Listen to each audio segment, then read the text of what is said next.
नमस्कार दोस्तों। अगर कोई पुराना व्यक्ति इस वीडियो को देख रहा हो तो मैं कहना चाहूंगा कि भाई साहब, आपके ज़माने में होता होगा शिक्षा का मंदिर। आज के देखे तो लगता है कि शिक्षा का अखाड़ा होता जा रहा है। भारत के शिक्षा क्षेत्र में पता नहीं कौन कलेसी सास बहू आ गई है कि नित नए झगड़े देखने को मिलते हैं। कभी नीट का पेपर लीक हो जाता है, कभी कोई ऑनलाइन एग्जाम को हैक कर लेता है। रही सही कसर देश के सबसे बड़ा शिक्षा बोर्ड सीबीएसई ने पूरी कर दी। भैया, सीबीएसई ने कहा कि स्कूलों में प्रैक्टिकल हो ना हो, हम एग्जाम कराने और उसका रिजल्ट बनाने में नए नए प्रयोग करेंगे। ऐसा ही एक प्रैक्टिकल सीबीएसई ने भी किया। क्या किया, बतलाते हैं। पूरे 3 रुपए की लाल की लीड बचाने के लिए 12वीं की एग्जाम कॉपियों को ऑनलाइन चेक कराने का सिस्टम बना दिया। नाम दिया OSM, माने ऑन स्क्रीन मार्किंग सिस्टम। इसमें क्या होता है? इसमें यह होता है कि जो मास्टर आपकी कॉपी जांचने वाला होगा उसे पुराने समय में, माने प्राचीन काल में, कॉपियां भौतिक रूप से दी जाती थी और वो उस पर रेड पेन से चिरपटे कर उन्हें रंग देता था, मतलब नंबर देता था। लेकिन अब ये नया भारत है, ये कॉपियों को अब लाल रंग से नहीं बल्कि कंप्यूटर स्क्रीन पे बैठकर चेक करेगा। तो इस सिस्टम में सबसे पहले बच्चों की, मतलब स्टूडेंट्स की कॉपियों को स्कैन किया जाता है, जिससे उनकी एक डिजिटल कॉपी, मतलब पीडीएफ जैसा कुछ क्रिएट हो जाता है। फिर उन कॉपियों को जांच करने वाले शिक्षकों के कंप्यूटर पर भेज दिया जाता है, बहुत ही सिक्योर तरीके से। हाँ, सिक्योरिटी भाई साहब, सिक्योरिटी समझे आप। हमारे शिक्षा तंत्र में कोई परिंदा भी पर नहीं मार सकता। ठीक। हाँ, मजाक नहीं कर रहा हूँ, सीरियस हूँ। फिर जांचने वाला मास्टर कंप्यूटर पे ही क्वेश्चन आंसर को देखकर नंबर दे देता है और कंप्यूटर उन नंबर्स को जोड़कर टोटल बता देता है। तो ये सिस्टम सीबीएसई ने लागू कर दिया और इस साल जो सीबीएसई के बोर्ड एग्जाम हुए उनकी कापियां इसी तकनीक से जांची गई। बेहतरीन 13 मई को रिजल्ट आया तो कुछ बच्चों को अपना रिजल्ट सही साट नहीं लगा, मतलब उनके प्रेडिक्शन के अनुसार नंबर नहीं आए कुछ सब्जेक्ट्स में। तो सोशल मीडिया और इंटरनेट पे बच्चों ने बवाल काट दिया और सीबीएसई और ओएसएम सिस्टम पे खूब नाराजगी जताई, खूब हैशटैग्स चले। जब ज़्यादा ही पोस्ट वायरल होने लगी तो सीबीएसई को अपने ट्विटर, मतलब एक्स हैंडल से बोलना पड़ा कि ठहर जाओ, अभी 19 मई से आपकी रीएवल्यूशन, मतलब पुनर्परीक्षण की प्रोसेस स्टार्ट हो जाएगी। तुम सब अपनी अपनी कापियां देख सकते हो।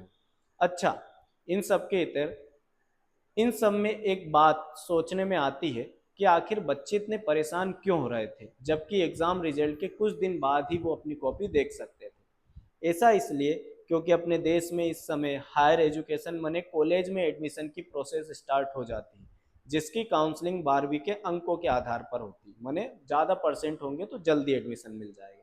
और साथ जेई एग्जाम, जो कि आईआईटी और एनआईटी जैसे प्रतिष्ठित संस्थानों में एडमिशन के लिए होते हैं, उनमें भी आपको जेई एग्जाम पास करने के बाद भी 12वीं में आपके 75% से अधिक मार्क्स होने चाहिए।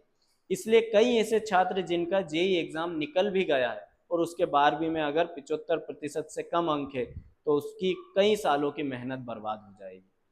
फिर सीबीएसई ने आंसर शीट देखने एवं कॉपी को फिर से जांचने के लिए ऑनलाइन पोर्टल खोल दिया। बच्चे वैसे ही भरे बैठे थे। जैसे ही पोर्टल ओपन हुआ, महज 2 घंटे में 1.5 लाख से भी ज्यादा आवेदन आ गए। वेबसाइट क्रैश कर गई। बच्चों ने बहुत तरह के आरोप लगाए, जैसे भुगतान में समस्या हो रही है, ज्यादा फीस मांगी जा रही है, पोर्टल बार बार बंद हो रहा है, आवेदन सबमिट नहीं हो रहा है, वेबसाइट का धीमा चलना आदि। साथ ही जिन बच्चों को अपनी कॉपी देखने का अवसर मिला, उन्होंने पाया कि जो कॉपी चेक करके उनकी मार्कशीट पे मार्क्स चढ़ा रखें, वो कॉपी तो मेरी है ही नहीं, मतलब उन बच्चों की है ही नहीं। कई बच्चों ने बोला कि कॉपी में हेड राइटिंग है, वो उसकी भी नहीं है। कुछ बच्चों ने बोला कि कॉपियाँ ठीक से स्कैन ही नहीं हो पाई, मतलब ब्लर दिख रहा है। आंसर भी बड़ी सादगीपूर्ण से जांच दिए गए, जबकि उनके आंसर ब्लर दिख रहे थे। ऐसा लग रहा था जैसे स्कैनर मशीन की जगह पुराने मोबाइल फोन से स्कैन कर दिया गया। खैर, एक बालक सामने आया, वेदांत श्रीवास्तव, जो दिल्ली का है। उसने बोला कि जो फिजिक्स की कॉपी मुझे दी गई है वो मेरी है ही नहीं। बाद में सीबीएसई ने इस शिकायत को सही माना और वेदांत से माफी मांगी। देखो कर्मों का फल। अब तक जिन बच्चों की कापियां सीबीएसई जांच रहा था, अब उस सीबीएसई कापियों को बच्चे चेक करेंगे। रुकिए, अभी तो इस फिल्म में एक और हीरो आता है, 17 साल का सार्थक सिद्धांत, जिसने इसी साल सीबीएसई की बोर्ड एग्जाम भी दी थी। उसने सीधे सीबीएसई द्वारा इन एग्जाम कॉपियों को डिजिटल रूप में कन्वर्ट करने वाली कंपनी अरे मतलब इनको स्कैन करने वाली कंपनी को दिए गए टेंडर की प्रक्रिया में ही गड़बड़ी बतला दी। मतलब ये जो कंपनी है पोएम्ट एजुकेशन, उसको सीबीएसई ने नियमों के विरुद्ध जाकर टेंडर दे दिया। मतलब अब ये पूरा मामला एग्जाम कॉपी की जांच में गड़बड़ से हटकर एक करप्शन का मामला बन गया। देखो कैसे एक नाबालिग लड़के ने सीबीएसई की लंका लगा दी। ये उम्र होती ही ऐसी। फिर होना क्या था, शिक्षा मंत्रालय ने सीबीएसई के चेयरमैन राहुल सिंह और सचिव हिमांशु गुप्ता को पद से हटा दिया और इस टेंडर प्रक्रिया की जांच के लिए एक समिति बना दी गई। और हमें भी पता है क्या ही कर लेगी ये समिति। इससे अच्छी तो हमारे यहाँ के मोहल्ले में गणेश जी की झांकी बनाने वाली समिति होती है, छोटे छोटे बच्चों की। मजाल कोई 1 रुपया भी खा ले या खा के देख ले। खैर अब ये मामला एक राष्ट्रीय विपदा बन गया है। बीजेपी सरकार को चाहिए कि शिक्षा क्षेत्र को गंभीरता से ले।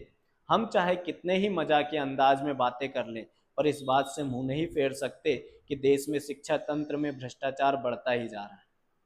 आपकी इस मामले में क्या राय है, कमेंट बॉक्स में जरूर छोड़ सकते हैं। तब तक के लिए ध्यान रखिए अपना और अपनों का। जय हिंद, जय भारत।